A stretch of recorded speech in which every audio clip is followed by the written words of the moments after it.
In the latest project within the feed industry, EPCB once again demonstrates its outstanding professional expertise. Our chain Grate biomass boiler is taking shape, becoming a powerful driving force for production in the feed industry. For chain Grate boilers, arch construction is a crucial step in the installation process. The EPCB technical team completed the arch construction with meticulous craftsmanship and precise techniques, ensuring the high efficiency and durability of the boiler's combustion chamber. Before arch construction begins, the site must be thoroughly prepared.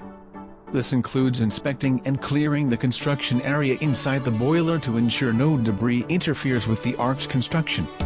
The technical team must also prepare the required refractory materials, molds, supports, and necessary tools. After the arch is completed, the technical team allows it to dry naturally.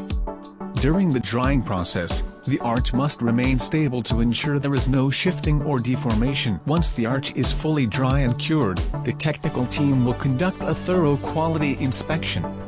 After confirming that the arch structure is fully qualified, the boiler can be officially put into use. Through this skilled arch construction process, EPCB's chain Grate biomass boiler not only ensures efficient combustion but also enhances the durability and safety of the equipment. Next, we will proceed with the installation of other auxiliary equipment. Stay tuned for the completion of the EPCB boiler system installation and its swift operation. EPCB, your personal boiler system expert.